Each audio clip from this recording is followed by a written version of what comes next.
Dulu orang waktunya tidak terlalu banyak habis. Tetangganya di depan rumah berjumpa di surau langgar musola.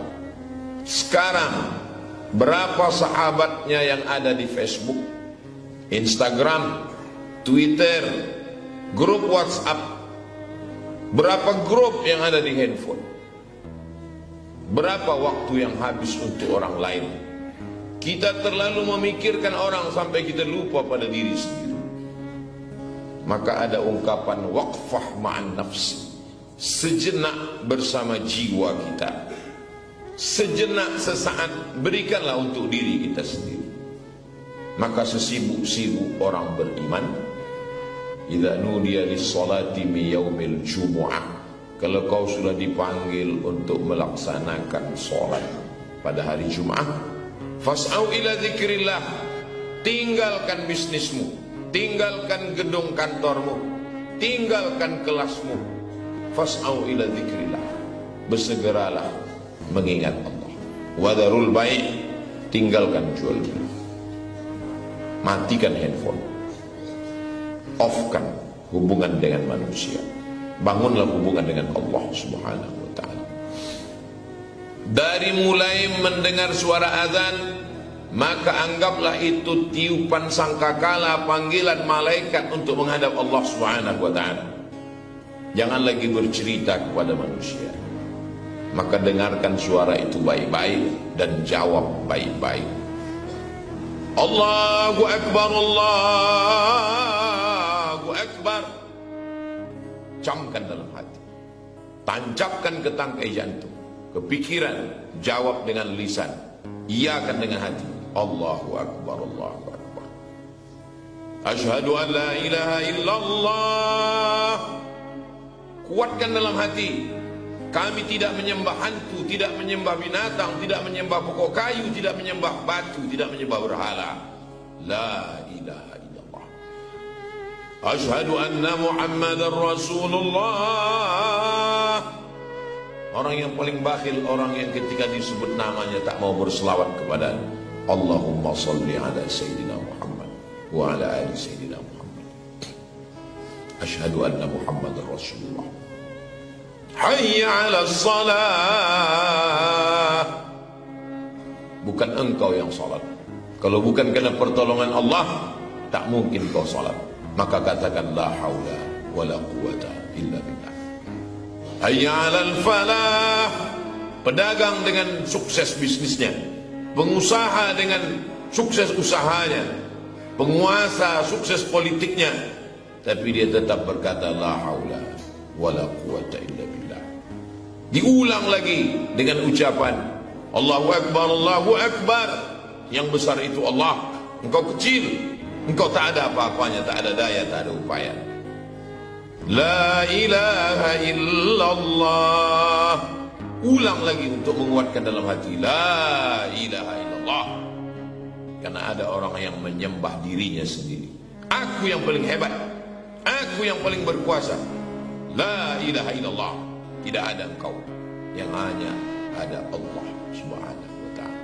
Ditutup dengan doa wasilah. Allahumma rabba hadhihi da'wati tammah was-salatil qa'imah ati sayyidina Muhammadan al-wasilata wal fadilah wasyarafa wad darajatal 'aliyatar rafi'ah wa ba'athu Allahumma maqaman mahmudan alladhi wa'adta innaka la tukhliful mi'ad.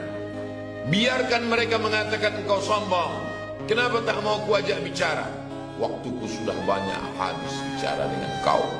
Biarkan mereka mengatakan kenapa kau setelah ikut pengajian ini melupakan teman-teman. Waktuku sudah terlalu banyak untuk kalian. Kapan lagi aku bersama dengan Allah Subhanahu wa ta'ala? Toh pada akhirnya aku akan mati, kalian juga tidak akan ikut bersama aku. Itba'ul mayyita salathun. Yang mengikut mayat itu cuma 3. Maluhu, hartanya ikut mengiring, tapi hanya sampai pelataran parkir. Ahluhu, istrinya ikut mengiring, tapi hanya sampai ke pemakaman.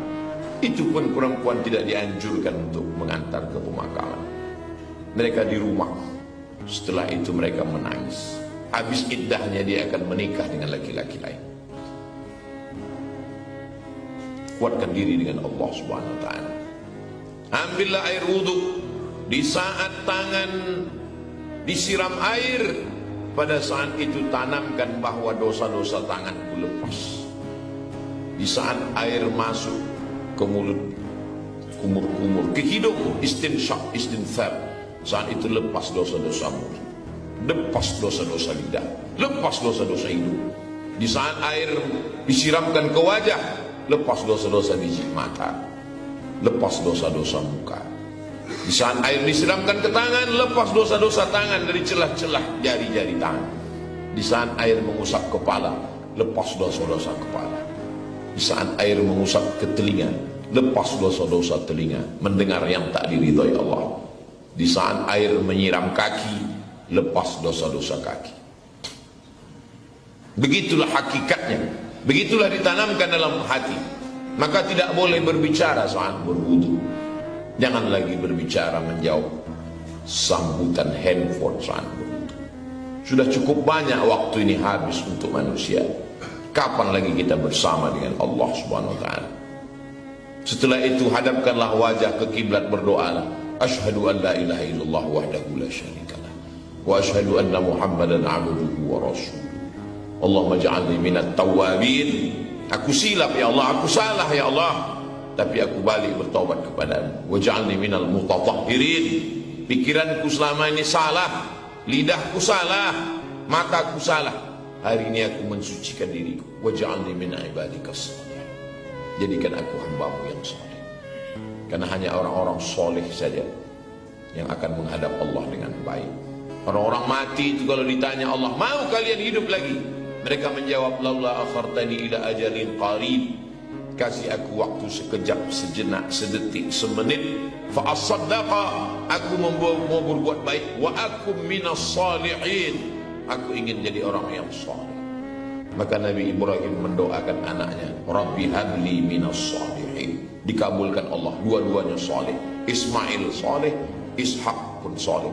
Ishak punya anak Yakub, Yakub pun saleh. Yakub punya anak Yusuf, Yusuf pun saleh. Yusuf punya saudara Yahuza, Yahuza pun saleh. Keturunan yang saleh-saleh. Itu yang kita mintakan selalu di hadapan Allah Subhanahu wa taala. Nabi melarang orang tasbih, menjalin jari jemari, dijalin jari jemari lalu membunyi-bunyikannya. Kenapa? Karena melalaikan hati kepada Allah Subhanahu wa taala. Masuk ke dalam masjid, sempatkan. Idza dakhala ahadukumul masjid, kalau kamu masuk masjid, fala yajlis, jangan duduk. Hatta yusalli raka'ataini, salatlah 2 rakaat. Usalli sunnat tahiyatul masjid raka'ataini lillahi ta'ala. Setiap masjid yang kita laksanakan solat, kita tempelkan kening ke lantai, dia akan bersaksi nanti di hadapan Allah Subhanahu wa taala. Kawan-kawan, teman-teman yang sama ngopi, sama ngobrol, tertawa terbahak-bahak, sampai masanya mereka akan berhenti. Tapi tempat yang pernah kita tempelkan kening ke lantai, masjid. Masjid-masjid, musola-musola, surau-surau, langgar-langgar di pinggir jalan tempat kita singgah, sempatkanlah menempelkan kening ke lantai. Dia akan bersaksi di hadapan Allah. Masjid-masjid ini nanti akan bersaksi bahwa orang ini pernah melaksanakan sholat kepada Allah Subhanahu wa ta'ala. Satu sujud yang tulus ikhlas, khairum minad dunya wa ma fiha, lebih baik daripada dunia dan seisi. Lalu kemudian sempatkan solat qabliyah. Man shalla itsnatai asyrata raka'ah, siapa yang solat 12 rakaat, fil yaumi wal lailah, sehari semalam, bunya lahu bihinna baitun fil jannah, dibangunkan Allah untuknya satu tempat dalam surga. Ini untuk menghibur orang yang tak punya uang membangun masjid. Man bana masjidan, siapa yang bangun masjid, balallah mithlahu baitan fil jannah, dibangunkan Allah untuknya satu tempat di surga. Ada orang-orang kaya sempat membangun 99 masjid sebelum mati. Ada pejabat-pejabat yang sempat mendirikan masjid sebelum mati. Kita tak kaya, kita tak pula punya kekuasaan. Apa yang kita bisa bangun di atas muka bumi Allah? Jangankan rumah Allah, rumah kita sendiri pun tak selesai kita bangun. Tapi jangan berputus asa, jangan bersedih. Man shalla itsnatai asyrata raka'ah, siapa yang salat 12 rakaat, bunya lahu bihinna baitun fil jannah, Allah bangunkan untuknya satu tempat di surga. 2 rakaat sebelum subuh, 4 rakaat sebelum subuh, 2 rakaat setelah maghrib, 2 rakaat setelah isya. 2 rakaat sebelum subuh, 4 rakaat sebelum zuhur, 2 rakaat setelah zuhur, 2 rakaat setelah maghrib, 2 rakaat setelah isya. Selama ini kita tak laksanakan qabliyah ba'diyah ini, karena kita diajarkan dari kecil ini hanya solat sunat, dilaksanakan berpahala, tak dilaksanakan tak apa-apa. Kata tak apa-apa itulah yang membuat kita tak mau melaksanakan qabliyah ba'diyah. Coba robah mindset cara berpikir kita. Ini bukan masalah tak apa-apa, tapi syukur kepada Allah SWT.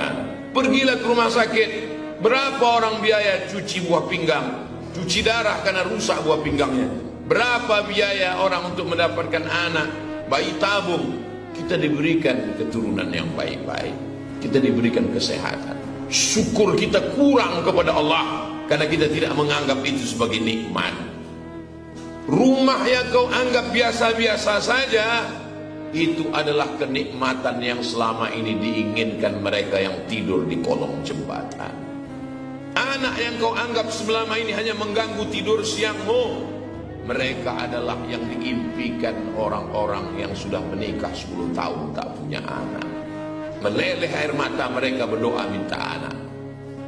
Pasangan hidup yang selama ini kau anggap biasa-biasa saja, mereka adalah yang selalu diminta orang yang belum juga menemukan jodoh siang dan malam.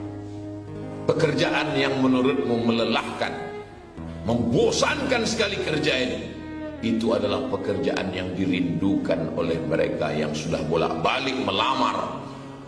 Ratusan surat lamarannya belum juga diterima. Bagimu itu sesuatu yang membosankan. Orang yang tidak pernah melihat nikmat itu sebagai nikmat, dia tak pernah bersyukur kepada Allah. Dia selalu kufur, dia selalu merasa kurang. Maka syukur kepada Allah. Unzur ila man huwa asfala minka. Tengok orang di bawahmu, orang yang pakai mobil paling mahal di dunia ini tidak pernah bersyukur karena yang dia lihat tetangganya punya private jet pribadi. Tidak pernah ada syukur keluar dari mulutnya. Kenapa dia lebih? Kenapa dia hebat? Kenapa hartanya banyak? Syukur itu hanya ada orang yang mampu melihat ke bawah. Maka pandanglah ke bawah. Warka'u ma'ar raki'in. Ikut ruku bersama orang yang ruku. Orang yang ruku memandang ke bawah. Orang yang sujud memandang ke bawah. Orang yang selama ini hanya pakai sepeda motor, kalau hujan lebat dia bernaung di bawah jembatan layang, maka dia akan amat sangat bersyukur melihat orang yang lebih rendah daripada dirinya.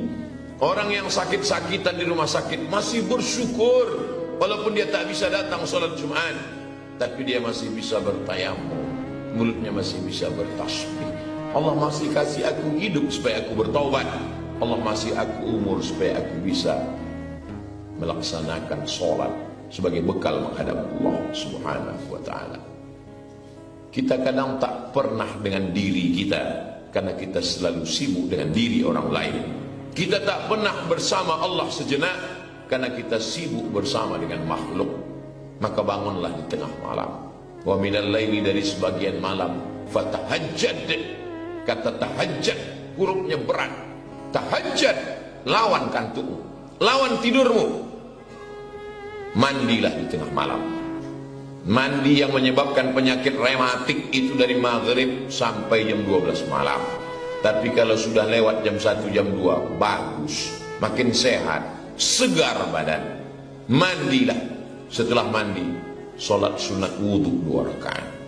Setelah solat sunat wudhu, solat sunat taubat 2 rakaat. Setelah itu sempatkan solat tahajud. Beda engkau bangun tengah malam memandang anak istrimu di saat mereka tertidur, dengan siang hari di saat mereka tertawa. Saat itu kau pandang wajah anak-anakmu. Apakah mereka selamat dari narkoba? Apakah mereka akan selamat dari LGBT? Apakah mereka akan selamat dari zina? Meleleh air matamu.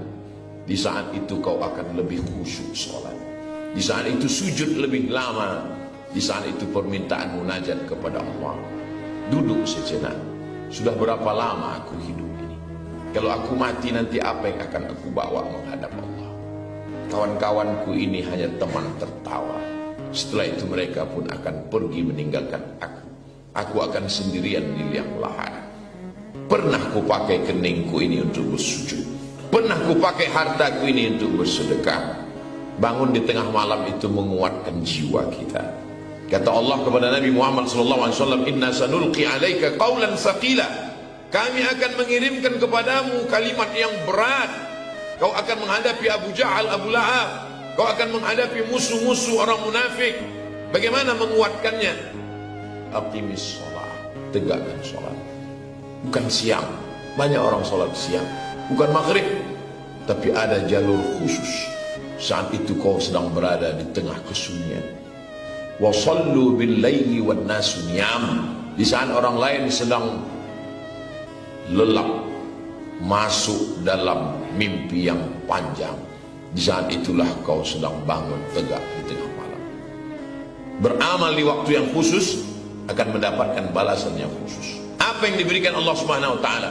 Maqamam mahmuda, tempat yang terpuji. Kita tak pernah ingin dipuji-puji, karena pujian hanya milik Allah. Alhamdulillah.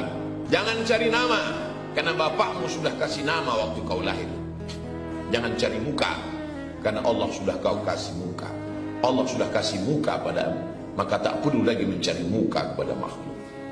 Di saat kau tak memperdulikan pujian dan cacian sama bagimu, karena semuanya sama-sama datang dari Allah, disitulah kau sudah memiliki kekuatan jiwa.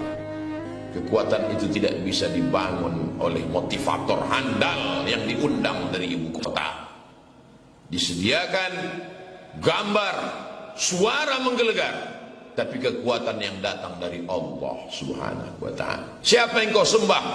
Allah. Adakah Tuhan selain dia? La ilaha illa huwa. Tuhan sudah mati. Al-Hayyu, dia maha hidup. Tuhan tidak peduli kepada